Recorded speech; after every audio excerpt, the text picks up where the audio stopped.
আমরা ইংল্যান্ডের সাথে ইউকের সাথে দেখেছি প্রথম এগ্রিমেন্ট হচ্ছে আজকে প্রায় ৪৫ দিন হয়ে গেছে তারপরে, এবং এটা এগ্রিমেন্টও না, এটা শুধু ডিলও না, একটা আলোচনা হয়েছে মাত্র।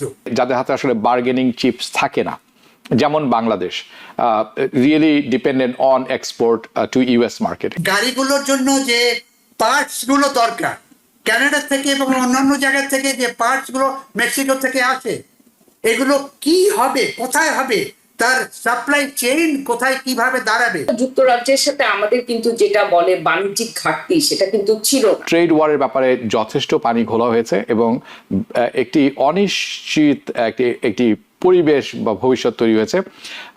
এটির কয়েকটি বিষয় আছে। একটি হচ্ছে আজকে যে ট্রেড দেওয়া হচ্ছে, ওয়ার দেওয়া হচ্ছে, কালকে সেটি বন্ধ ঘোষণা করা হচ্ছে, তারপর স্থগিত করা হচ্ছে। এই নিয়ে তৈরি হয়েছে বিভিন্ন জল্পনা কল্পনা এবং অনিশ্চয়তা, যার প্রতিফলন আমরা দেখেছি ট্রেড মার্কেটে, স্টক মার্কেটে, যেটি ব্যাপক ধস নেমেছিল। এবং যখন প্রেসিডেন্ট ট্রাম্প ঘোষণা করলেন যে উনি ৯০ দিনের বিরতি দিচ্ছেন, তখন আবার পূর্ণ অবস্থায় ফিরে গেল। এমতো অবস্থায় আমরা দেখছি যে বিভিন্ন রিটেলে শেলফ কিন্তু অর্ধেক খালি হয়ে আসছে এবং যে পরিমাণ কন্টেইনার আসছিল সেটিও ব্যাপকভাবে কমে আসছে। লস অ্যাঞ্জেলস সবচেয়ে বিজি পোর্ট এবং সেখানে 35% কমে গেছে কন্টেইনার আসা, যার প্রভাব অনেকে বলছেন যে আগামী ৪-৫ সপ্তাহের মধ্যে আমরা দেখতে পাবো এবং সেটি সুখকর হবে না কারোর জন্যই। এমতো অবস্থায় আমেরিকা ইংল্যান্ডের সাথে একটি ট্রেড ডিলে উপনীত হয়েছেন। এটি আপনি কেমনভাবে দেখছেন? এবং আরেকটি হচ্ছে এই ট্রেড ওয়ারের মাধ্যমে, এই ট্রেড ডিলগুলোর মাধ্যমে কি আসলেই প্রেসিডেন্ট ট্রাম্প তার ভিশন কি বাস্তবায়ন, ট্রেড ওয়ারের যে ভিশনটি আছে সেটি বাস্তবায়ন করতে পারবেন কিনা বলে আপনি মনে করেন? আচ্ছা, যেটা ট্রাম্প প্রমিস চেয়েছিলেন যে ৯০ দিনে ২০০টা দেশের সাথে আলাদা করে বেশি চুক্তি হবে, এখন ৪৫ দিন যাওয়ার পরে একটি মাত্র চুক্তি আমরা শুনছি, কিন্তু এই চুক্তিটা খুব সুপারফিশিয়াল লেভেলের এবং এই চুক্তিতে এমন কোনো কিছু হবে না যেটা দিয়ে হয় আমেরিকার বা যুক্তরাজ্যের অর্থনীতিতে অনেক বেশি প্রভাব পড়ে। প্রথম কথা, যুক্তরাজ্যের সাথে আমাদের কিন্তু যেটা বলে বাণিজ্যিক ঘাটতি, সেটা কিন্তু ছিল না। কাজে এখানে এই যে জিনিসগুলো প্রমিস করা হয়েছিল, যে যেই সমস্ত দেশের সাথে বাণিজ্য ঘাটতি আছে সেই সমস্ত দেশের সাথে আপনার চুক্তি বদল হবে। কাজে সেই অনুযায়ী আপনার যুক্তরাজ্যের ব্যাপারটা এমন কোনো গুরুত্বপূর্ণ জিনিস না। আর এখানে এমন অনেক ধরনের জিনিস আছে যেগুলো এখনো ওপেন ফর কনসিডারেশন। কাজে এই চুক্তিটা অর্থনীতির ক্ষেত্রে এমন কোনো বিরাট প্রভাব রাখবে না, কিন্তু সাইকোলজিক্যালি এটাকে এমন ভাবে করা হচ্ছে যে এটা একটা বিরাট বিজয়। কিন্তু এই চুক্তির পথ ধরে যদি আরো অন্যান্য কতগুলো দেশের সাথে চুক্তি হয়, তবে সবচেয়ে ইম্পর্টেন্ট যে জিনিসটা সেটা হচ্ছে চায়নার সাথে কি হবে। সুইজারল্যান্ডে এখন ওদের মানে একটা দ্বিপাক্ষিক একটা মিটিং এর সম্ভাবনা আছে, দেখা যাক কি হয়। কিন্তু এখন যে চায়নার সাথে যে সমস্ত শর্তগুলো দেওয়া হয়েছে, চায়না যেহেতু ওখান থেকে তারা একদমই মানে ওই জায়গাটা থেকে তারা সরে আসছে না, কাজে সেখানে আমেরিকার ফেস সেভিং কি জায়গাটা হবে সেটা ঠিক বোঝা যাচ্ছে না। এবং এই এখন যে আপনি যেটা বললেন, এলএ পোর্টের কথা বললেন, সিয়াটলের অবস্থা আরো বেশি খারাপ। আমরা শুনছি যে জুন থেকে আমরা দেখতে পারবো আস্তে আস্তে আপনার শেলফ খালি হয়ে যাবে।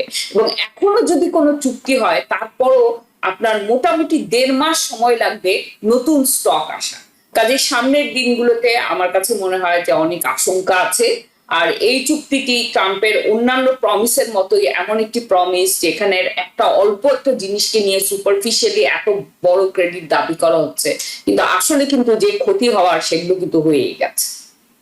জি, আপনি সঠিকভাবে বলেছেন। আমি একটু রিসার্চ করছিলাম যে এই there is a difference trade deal এবং ট্রেড এগ্রিমেন্ট, এই দুটির মধ্যে একটি বিরাট ফাঁক আছে। এবং এটা খালি আউটলাইন, এটা এখনো কোনো এরকম ডিল এরকম কিছুই হয়। কারেক্ট, আপনি একেবারে সঠিক বলেছেন। ট্রেড ডিল হচ্ছে দুটি দেশ একটি সমঝোতায় উপনীত হতে পারে, এটা একটা ডিল। আর ট্রেড এগ্রিমেন্ট হচ্ছে কাগজে লিখিত একটি এগ্রিমেন্ট যেটির মাধ্যমে আপনি বাকি সমস্ত কাজগুলি করবেন। আমি দেখছিলাম এটি বাই দ্য ওয়ে এটি প্রেসিডেন্ট করতে পারেন না, এটি কংগ্রেসে পাশ হতে হবে। একটি ট্রেড এগ্রিমেন্ট চুক্তি স্বাক্ষরিত হতে সময় কত লাগে জানেন? হ্যাঁ, প্রায় আপনার 3 বছরের কথা বলছে যে সর্বনিম্ন 14 মাস এবং ঊর্ধ্বে 3 বছর পর্যন্ত লেগে যেতে পারে। কাজেই এটি একটি বিরাট চ্যালেঞ্জ সামনে দাঁড়িয়ে আছে আমি মনে করছি, অনেকেই তাই মনে করেন। এবং আপনি সঠিকভাবে বলেছেন যে এই 100টি 200টি দেশের মধ্যে আপনি একটি মাত্র ডিএলএ এসেছেন, উপনীত হয়েছেন 45 দিনের মাথায়। এটি কেমনভাবে কি হবে, তার ভীষণ কতখানি বাস্তবায়িত হবে, এটি একটি সন্দিহান হতেই হয়। আমি এই প্রসঙ্গে থাকবো শফিকুর রহমান, আপনার কাছে আমি যাচ্ছি। একই প্রশ্ন একটু ভিন্নভাবে। 100টি ডিএল উনি করবেন 3 মাসের মাথায়, এটি বলেছেন। আমাদের হাতে আছে মাত্র আর 90 দিন, কারণ জুলাইয়ের 9 তারিখে যেই স্থগিতাদেশ অর্থাৎ পজ বা বিরতি দেওয়া হয়েছে ট্রেডে, এটি শেষ হয়ে যাবে। তাহলে এই 60 দিনের মধ্যে এই 90 দিনের মধ্যে আপনাকে এই 100টি ডিএল করে নিতে হবে, যেটি উনি বলেছিলেন। আছে হাতে 90 দিন। তো এর মধ্যে অনেক দুর্বল দেশ থাকতে পারে, যেরকম যাদের হাতে আসলে বার্গেনিং চিপস থাকে না, যেমন Bangladesh really dependent on export to US market, এটি আমরা সবাই জানি। এবং বাংলাদেশ সম্প্রতি আমেরিকার কাউন্টার পার্টির সাথে বসেছিল এবং তারা বলেছে যে তারা আসলে এগ্রি করেছেন যে তারা আমেরিকা থেকে কটন কিনবেন। এর আগে তারা কটন কিনতেন পাকিস্তান, ইজিপ্ট এবং চায়না থেকে, এবং একটি বড় অংশ আসতো ইন্ডিয়া থেকে। সেটি এখন তারা বলছেন তারা আমেরিকা থেকে কিনবেন। আপনি কি মনে করেন এই 90 দিনে এই 100টি ডিএলএ উপনীত হওয়া সম্ভব? এবং এই বাংলাদেশের যে নথি স্বীকার করে এগ্রিমেন্ট করা, যে এখান থেকে তুলো তারা কিনে নিয়ে যাবেন, তাতে কি বাংলাদেশের যে এন্ড প্রোডাক্ট উইচ ইজ গার্মেন্টসের ফাইনাল প্রোডাক্ট যেটি হয়ে থাকে, সেটির যে প্রাইসিংটা তারা কি বজায় রাখতে পারবেন বলে আপনি মনে করেন? খুবই কঠিন প্রশ্ন, সম্ভাবনা খুব কম আমি বলবো। কারণ আমরা এই ট্রেড বা ট্যারিফের যে সিচুয়েশন দেখছি, এটা ট্রাম্পের একটা কনফিউজ, একটা আনক্লিয়ার পলিসি। ও ভাবছে এটা করলে এটা হয়ে যাবে, কিন্তু প্রসেসটা কিভাবে হচ্ছে, কিভাবে হবে এবং কতদিন লাগবে ওর ধারণা নেই। উনি কি করে 90 দিন বলেছে, এটা 90 দিনে কোনো ক্রমেই হওয়া সম্ভব না, আর 200 দেশের সাথে। এখন আমাদের কতগুলো জিনিস বুঝতে হবে যে চায়না, ডক্টর মনে সুন্দর বলেছেন যে China is a very important factor, কিন্তু তাছাড়া চায়না হচ্ছে ইনফ্যাক্ট থার্ড ট্রেডে আমেরিকার সাথে, কানাডা এবং মেক্সিকো। কানাডা হচ্ছে $350 বিলিয়ন সাথে ট্রেড করে, আর মেক্সিকো হলো $334 বিলিয়ন, মানে বিলিয়ন, 1000 মিলিয়নে হয় 1 বিলিয়ন। তো তারপরে আসছে চায়না, এখন তারপরে এসছে ইউকে। তো চায়না করছে $143 বিলিয়ন বিলিয়ন। তো এখন যেটা মানে সিচুয়েশন হচ্ছে, আমি যেটা একটু আগে বললাম যে খুবই কনফিউজিং, খুবই মানে ও যে কি করবে, কোন দিকে যাবে, এবং তার যে ট্রেজারি সেক্রেটারি এবং তার যে কমার্স সেক্রেটারি, যে এই ব্যবসাগুলো, এই ডিলগুলো এবং প্ল্যান করেছে এবং করার জন্য ট্যারিফের যে অরিজিনেট করেছে, তার মানে হাওয়ার্ড লুটনিক, এই যে সিচুয়েশনগুলো তৈরি হচ্ছে, এটা কোনো ডিপার্টমেন্টের, সরকারের কোনো ডিপার্টমেন্টের রিয়াল কন্ট্রোল নেই। কি যে হচ্ছে সরকারের ভেতরে, একটা কনফিউজিং, একটা আনক্লিয়ার, একটা অপরিষ্কার স্ট্র্যাটেজি দেখা যাচ্ছে, যেটা আমেরিকার জন্য কোনোদিন ছিল না। এখন আপনি যেটা বলছেন যে এটা 90 দিনের মধ্যে করতে পারবে কিনা, আমার মনে হয় না। 200 আমরা ইংল্যান্ডের সাথে, ইউকের সাথে দেখেছি, প্রথম এগ্রিমেন্ট হচ্ছে আজকে প্রায় 45 দিন হয়ে গেছে তারপরে, এবং এটা এগ্রিমেন্টও না, এটা শুধু ডিলও না, একটা আলোচনা হয়েছে মাত্র। আলোচনার পরে এটা একটা যেন প্ল্যানে যাবে, একটা ডিল হবে, এবং বুঝতে হবে যে কত। উনি বলেছেন যে 1400 রোলস রয়েস কার আমরা আনবো। তো উনি বলেছেন এদিকে যে ইংল্যান্ড কত জিনিস নেয় আমেরিকার থেকে, 150 মিলিয়ন কারের ব্যবসা যে আমেরিকা রয়েছে, এবং আমেরিকান যে গাড়িগুলোর জন্য যে পার্টস গুলো দরকার কানাডা থেকে এবং অন্যান্য জায়গা থেকে যে পার্টস গুলো মেক্সিকো থেকে আসে, এগুলো কি হবে, কোথায় হবে, তার সাপ্লাই চেইন কোথায় কিভাবে দাঁড়াবে। একটু আগে আপনারা যেটা বলছিলেন যে শেলফ গুলো খালি হয়ে যাচ্ছে, কোন পোর্টে কিভাবে কোথা থেকে।